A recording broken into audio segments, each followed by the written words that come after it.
Sometimes I realise that I have a tendency to invent terminology and then use it going forward with the assumption that everyone knows what I'm banging on about without the necessary context. I probably leave a lot of confused casual viewers in my wake wondering who Jiminy Cockthroat is and why he keeps gargling spunk and wee-wee all over the place. So I thought I'd take a video to discuss the history of one of my favourite go-to umbrella terms, the dad game. When a form of entertainment goes on long enough, it tends to age with its audience. Sometimes this is a good idea, sometimes not. Original Star Trek graduated from snogging green-skin alien babes on the planet of the space Nazis to Next Generation, which was about grown-up sensible people being diplomatic all over the place. I consider that a positive shift. Then again, we have Sonic the Hedgehog, a funny animal game for kiddies that made the mistake of trying to age with its audience by adding goth hedgehogs with guns and bats with tits, and is now sucking the doormat outside a subway for nourishment, while its former peer, Mario, stayed focused on the kiddies, reinvented itself for every new generation of kiddies, and is now the world's fourth largest economy. And mainline video games as a whole have gone through some very clear transformations as the audience has grown and matured, from little NES playing shit to embarrassing middle-aged people, ergo dads. The dad game in the original sense is, to summarise briefly, a game that feels like work, but in a sense where it feels relaxing and meditative, and you come away feeling like you did something constructive, similar to the effect of traditional dad hobbies like gardening and operating model train sets. The first dad games were things like Railroad Tycoon and Sim City, incredibly dry and boring experiences invariably on PC because dads didn't buy consoles. They bought PCs for big clever boys, promising their wives they were going to learn how to balance the family accounts. The dad game, like all games, evolved alongside the evolution of graphics, until they were lent a new lease of life with the advent of the realistic work simulator. And they almost all had simulator in the title. Flight simulator, train simulator, farm simulator, truck simulator. By creating an arse-achingly realistic reproduction of a work experience, these games tapped into as yet unfulfilled regions of the dad's psyche. It gave an immersive nostalgic experience for retired dads wanting to reminisce about their work years, as well as offering a chance for dads who'd chosen different career paths to in some way realise their boyhood dreams of being an engine driver. Choo-choo. At first, such games were relegated to a niche to be sniggered at by all the cool kids playing their skillful action games and groundbreaking narrative-focused games, but as those cool kids grew older and became lame adults with families and jobs, the traditional dad game gained some attraction. I remember the moment I realised I'd become the demographic for dad games. I downloaded Euro Truck Simulator 2 as a joke to make a funny web video of me playing the boring game for dads, and then I ended up playing it off camera for most of the week. Sure, the core gameplay was prosaic and uneventful, but the people of Copenhagen needed these forklifts delivered on time, damn it, and the satisfaction of a job well done made it all worthwhile. This new audience of dads demanded an experience somewhere between a straight dad game and the more traditional kind of video game they'd grown up on, and thus arose the post-dad game. Dad games, task-based repetitive work simulators, merged with elements of fantasy, skill challenge, and crafted narrative. Viscera Cleanup Detail, Hardspace Shipbreaker, Pacific Drive. I think Papers, Please was, to me, what Euro Truck Simulator is to former truck drivers. The only job I ever held down for any amount of time before I became a game journalist was as a data validation clerk for a small surveying company in my hometown, and maybe that's why I get satisfaction from finding anomalies in data. The post-dad genre continues to blossom across indie gaming, with the recent games Crime Scene Cleaner and Star Trucker being the most overt examples of the genre, but the dads have crept into mainstream gaming in the narrative as well as gameplay-focused sectors, so let's talk about the rise of what I came to call the hairy dad game. We've established video games have matured with their audience, and back when the majority of that audience was kids and twitchy teenage boys, the narratives were appropriately juvenile. Beat the baddies and save the princess and live happily ever after. Saving the princess is a trope rooted in the childish notion that getting a girlfriend is the be-all and end-all. There's no consideration for what happens after that. Maybe the princess is addicted to gacha games, or farts in bed, you don't know. So after the audience ages a little more and internalizes the view that relationships are more complex than slinging your chosen hottie over your shoulder and booking it for the helicopter, the next stage on the road to maturity is avoidance. So we have your big macho power fantasies like the Doom Marine and Duke Nukem, as well as aloof serious types like Gordon Freeman and Solid Snake, who've got a world to save and don't have time for all that useless flapping around with relationships and emotions. Yeah, I know Duke Nukem pulls the birds, but not in a way that calls for any effort or responsibility on his part. I mean, he doesn't have to remember their names or birthdays or anything. We move on then to the first decade of the 2000s, when video gaming as a mainstream hobby was around 20-25 years old enough to be an adult, to identify with adult mindsets and to see spouses and parents as aspirational figures, and yet there's still a lingering nervousness about responsibility, and so we enter what I will call the sad dad era, an age of heroes who were dads and husbands but whose families were in some way contrived to be absent, thus giving the hero a convenient excuse to seek catharsis by wallowing in self-pity and enacting angry violence. Kratos from God of War, Dom from Gears of War, James Sunderland, John Marston, that dude from Inversion, etc. After that, the stage was set for mainstream video game protagonists to finish blossoming into hairy dads, when they would finally accept the responsibility of parenthood. Games like The Last of Us, Bioshock Infinite, the Telltale Walking Dead games, and God of War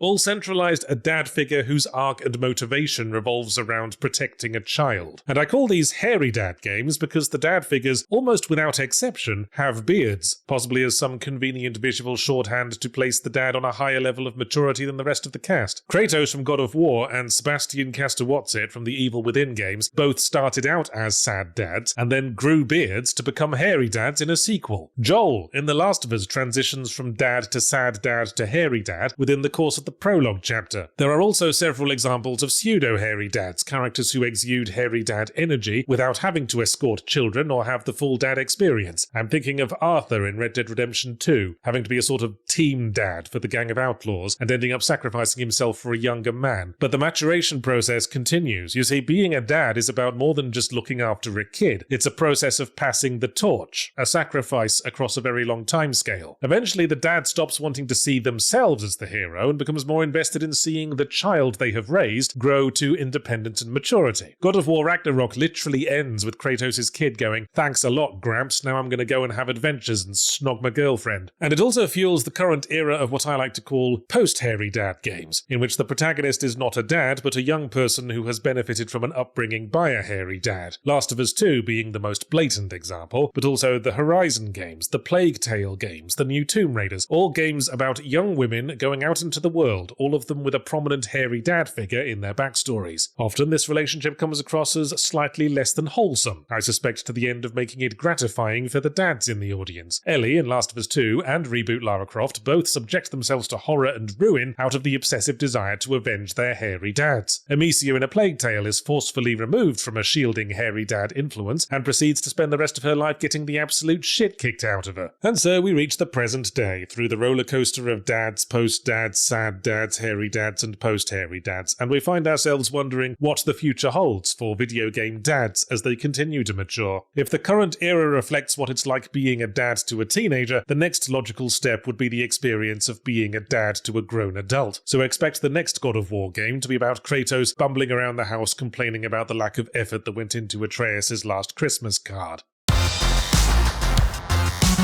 There once was a dad named Yahtzee who aspired to become paparazzi, took disquieting pics of some split-open dicks, and said, "What, are these two artsy-fartsy?" There, I wrote a limerick for my name. I didn't even have to use the word Nazi. So if you listened this far, that means you owe this video a like and or a subscribe. It's the law or something. And consider subscribing to the Patreon as well for as little as $1 a month, and perhaps you too could help fund future examples of horrifying poetry.